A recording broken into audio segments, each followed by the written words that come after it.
Welcome friends, সমস্ত দর্শক মণ্ডলী, আপনারা যিনারা 2014 সালে টেট পরীক্ষা দিয়েছিলেন, আপনাদের আজকে নৈতিক জয় হলো।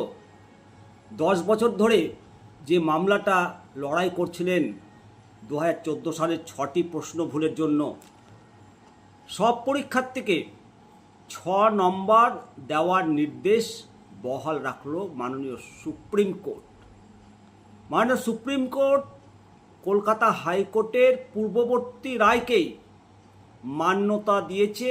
মাননীয় সুপ্রিম কোর্টের বিচারপতি PS নরসিংহের ডিভিশন বেঞ্চ এই রায়ের ফলে যে সমস্ত পরীক্ষার্থী কাট অফ মার্ক থেকে 1 থেকে 6 নম্বর পিছিয়ে ছিলেন,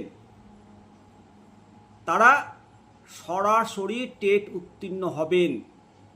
10 বছরের আইনি লড়াইয়ের পর হাজার হাজার চাকরি প্রার্থীদের জন্য অত্যন্ত সুখবর। বন্ধুরা, ভোটের আবহে এরকম সুখবর কেমন লাগছে অবশ্যই কমেন্ট সেকশনে কমেন্ট করে জানাবেন।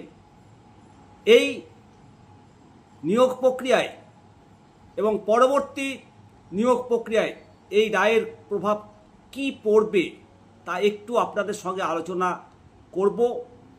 মূলত পশ্চিমবঙ্গ প্রাথমিক শিক্ষা পর্ষদ 2014 সালের টেট পরীক্ষার বিজ্ঞপ্তি অনুসারে 2015 সালে মূল পরীক্ষাটা হয়েছিল। 30 লক্ষ চাকরি প্রার্থী ফর্ম ফিল আপ করেছিল এবং 22 থেকে 23 লক্ষ পরীক্ষায় বসেন।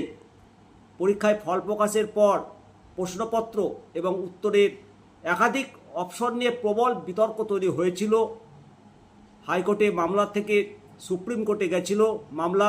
হাইকোর্টে তৎকালীন বিচারপতি মাননীয় সমাপ্তি চট্টোপাধ্যায়ের নির্দেশে বিশ্বভারতীর বিশেষজ্ঞদের নিয়ে একটা কমিটি গঠন হয়েছিল। ওই বিশেষজ্ঞ কমিটি হাইকোর্টের রিপোর্ট দিয়ে তারা নিশ্চিত করেন যে পরীক্ষার 6টি প্রশ্ন বা তার প্রদত্ত উত্তরের যে অপশনগুলো সেগুলো ভুল ছিল। হাইকোর্টের সিঙ্গেল বেঞ্চ নির্দেশ দিয়েছিল যে প্রতিভা মণ্ডল সহ মামলাকারীরা শুধুমাত্র ওই যেগুলো প্রশ্নগুলো করেছেন ওনারাই নাম্বার পাবেন। কিন্তু সেই রায়ে অনেকেই খুশি হতে পারেননি। পরবর্তী তৎকালীন বিচারপতি মাননীয় সুব্রত তালুকদারের ডিভিশন বেঞ্চ জানায় যে প্রশ্ন ভুল থাকার দায় কোনোভাবেই পরীক্ষার্থীদের নয়, এটি পর্ষদের গাফিলতি। তাই 6টি প্রশ্নের জন্য 6 নম্বর সবাইকে দিতে হবে। কলকাতা হাইকোর্টের এই নির্দেশকে চ্যালেঞ্জ করে সুপ্রিম কোর্টে আপিল করে প্রাথমিক শিক্ষা পর্ষদ এবং 2017 সালের কিছু টেট উত্তীর্ণ পরীক্ষার্থী। দীর্ঘ শুনানির পর সুপ্রিম কোর্ট অবশেষে হাইকোর্টের রায়কেই মান্যতা দিল। এর ফলে যে সমস্ত পরীক্ষার্থী কাট অফ মার্কস থেকে 1, 2, 3 বা সর্বোচ্চ 6 নম্বর পিছিয়ে ছিলেন, আপনারা এতদিন টেট পাস করতে পারেননি, এই 6 নম্বর যুক্ত হওয়ার ফলে আপনারা টেট পাস বলে গণ্য হবেন এবং টেট পাস সার্টিফিকেট হাতে পেলে আগামী দিনে প্রাথমিক শিক্ষক নিয়োগের ইন্টারভিউ বা অন্যান্য প্রক্রিয়ায় সরাসরি আপনারা অংশগ্রহণ করার আইনি অধিকার পাবেন। 10 বছর ধরে এই যে চলা মামলা, এর যে টানাপড়ন তার অবসান হলো। পরীক্ষার্থীরা যেমন স্বস্তি পেলেন, তেমনি পর্ষদের পক্ষ থেকেও আগামী দিনে নিয়োগের ক্ষেত্রে যে জটিলতা সেটা অনেকটাই কমলো। তবে সর্বশেষ যে আপডেট, এই রায়ের ফলে পশ্চিমবঙ্গ প্রাথমিক শিক্ষা পর্ষদকে দ্রুত পদক্ষেপ নিতে হবে।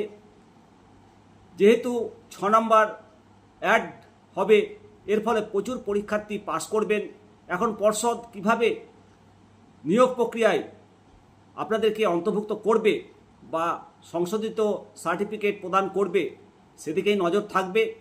এর আগে হাইকোর্টের নির্দেশে অনেকেই এই প্রশ্ন ভুলের নাম্বার পেয়ে চাকরি পেয়েছিলেন। এবার আপনাদের পালা। যোগ্য প্রার্থীদের জন্য পর্ষদকে অফিসিয়াল বিজ্ঞপ্তি প্রকাশ করতে হবে। সবটাই নজর থাকবে। পরবর্তী আপডেট পাওয়ার জন্য চ্যানেলটিকে অবশ্যই সাবস্ক্রাইব করে রাখবেন। ভালো থাকবেন বন্ধুরা। জয় হিন্দ, জয় ভারত, বন্দে মাতারাম, ভারত মাতা কি জয়।